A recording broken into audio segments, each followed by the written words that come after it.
Kolkata case में उस doctor की फॉरेंसिक रिपोर्ट किसने बदली? 1 महीना इस केस को हो चुका है और लगभग अब हर कोई इस केस में न्याय की मांग कर रहा है। हर किसी का पेशेंस जवाब दे चुका है और 1 महीने बाद भी सीबीआई को इस केस में मुख्य आरोपी नहीं मिल पाया है।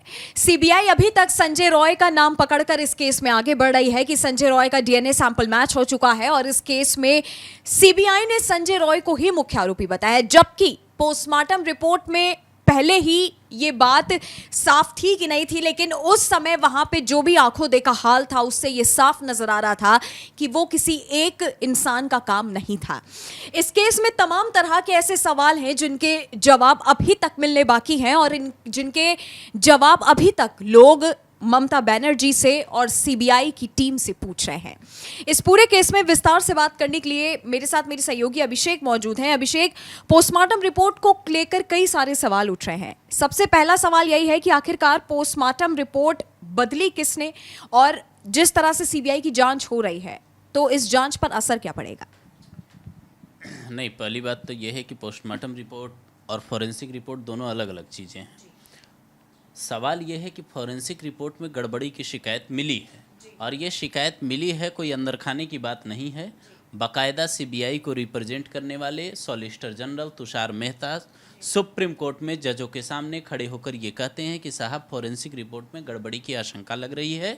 वहाँ कोलकाता के जिस लैब में ये टेस्ट हुए थे उस लैब में सारे मानकों का ध्यान नहीं रखा गया। इस बात को लेकर सवाल उठ रहे हैं और बाकायदा सीबीआई अब उन सैंपल को दोबारा से इकट्ठा करके दोबारा फॉरेंसिक लैब में भेजने की तैयारी कर रही है। दिल्ली एम्स और सेंट्रल फॉरेंसिक लैब में वो दोनों सैंपल भेजे जाएंगे। वो जो सैंपल वहाँ पे इकट्ठा किए गए थे नंदनी, उस जगह से उन सैंपल को मैच करने और उन सैंपल से जो रिजल्ट निकाले जाने थे उनमें काफ़ी इधर उधर रिपोर्ट आई है। मतलब जो रिपोर्ट सीबीआई को चाहिए थी वो रिपोर्ट नहीं मिली। इसलिए सीबीआई ये कह रही है कि जांच ऐसे आगे कैसे बढ़ाया जाएगा और अब इंतजार सीबीआई को उसी रिपोर्ट का है जो एम्स और सेंट्रल फॉरेंसिक लैब की टीम से जाएगी।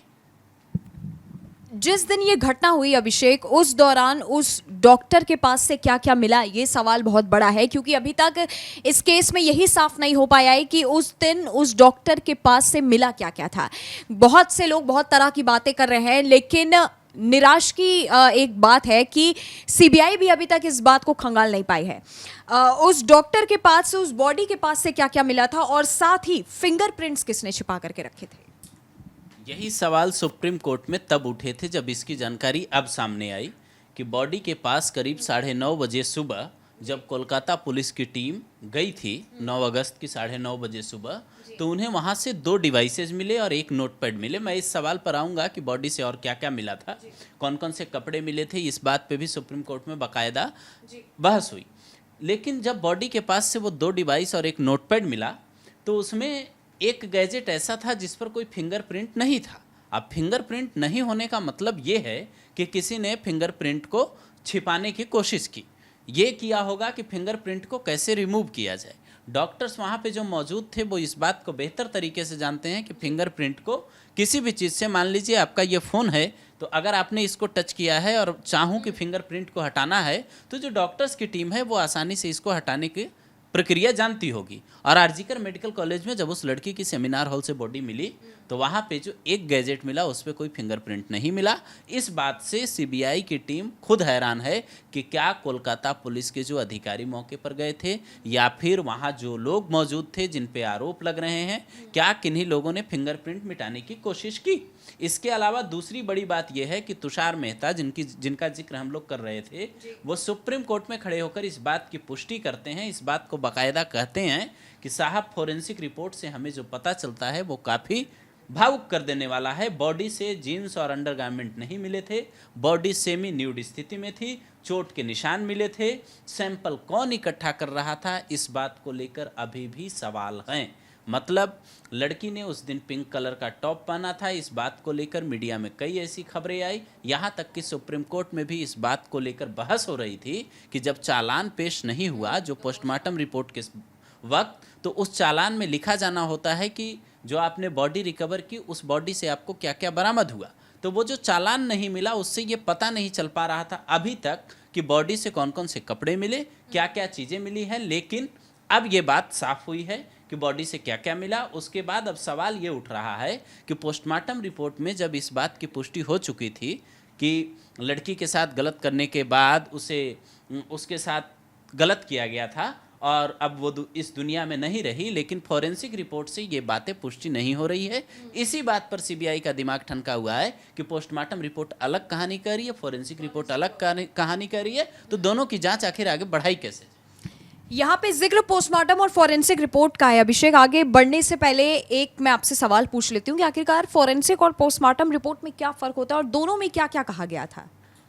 नहीं, जब इनका पोस्टमार्टम हुआ, जब इस बॉडी का पोस्टमार्टम हुआ तो वहाँ पे 2 महिला फॉरेंसिक साइंटिस्ट और एक डॉक्टर का पैनल था, कुल 3 लोग थे। पोस्टमार्टम रिपोर्ट से ये पता चलता है कि मौत हुई कैसे है, और फॉरेंसिक रिपोर्ट जब किसी अपराध के विवेचना करती है पुलिस या कोई जांच एजेंसी करती है तो उसमें बाकायदा एक एक जो नमूने सैंपल लिए जाते हैं उनसे ये पता किया जाता है कि अपराध की स्थिति क्या है। तो अब ये जो पोस्टमार्टम रिपोर्ट था, इस पे शुरू से सवाल उठ रहे थे। पोस्टमार्टम रिपोर्ट पर यह सवाल भी उठे कि शाम 6 बजे के बाद पोस्टमार्टम हुआ क्यों। देश में नियम तो ये कहता नहीं है। और 12 अगस्त को इन लोगों ने फॉरेंसिक रिपोर्ट के लिए पोस्टमार्टम, देखिए सबसे पहले बॉडी को बरामद करने के बाद पुलिस पोस्टमार्टम करवाती है, लेकिन फॉरेंसिक लैब तक पहुंचने की एक प्रक्रिया होती है। इस केस में 12 अगस्त को फॉरेंसिक लैब में ब्लड, स्पर्म और स्वाब जो भी मिले थे वो जमा किए गए, मतलब 3 दिन बाद। अब ये भी 3 दिन का प्रोसेस क्यों लगा, इस बात पे भी सवाल उठ रहे हैं। जी बिल्कुल। और अब जिस तरह से सुनवाई भी हो चुकी है सुप्रीम कोर्ट में, जिस तरह से सीबीआई को सुप्रीम कोर्ट ने जो है फ्रेश स्टेटस रिपोर्ट दाखिल करने को कहा है कि 16 को आप रिपोर्ट दीजिए, और अब 17 सितंबर को जो है कोलकाता केस की सुनवाई होगी। क्योंकि पिछले दिनों जितनी भी सुनवाई हुई है उससे सुप्रीम कोर्ट ना तो जो है सहमत होती हुई नजर आई, ना ही सीबीआई कोई ऐसा जवाब दे पाई जिससे ये पता लग सके कि केस अब सुलझ रहा है या नहीं सुलझ रहा है। अब इस केस में आगे क्या होता है, क्या आगे नया मोड़ आता है, ये आने वाला वक्त बताएगा। अगर आपका हमसे कोई सवाल है तो आप हमें नीचे कमेंट सेक्शन में कमेंट करके बता सकते हैं। धन्यवाद।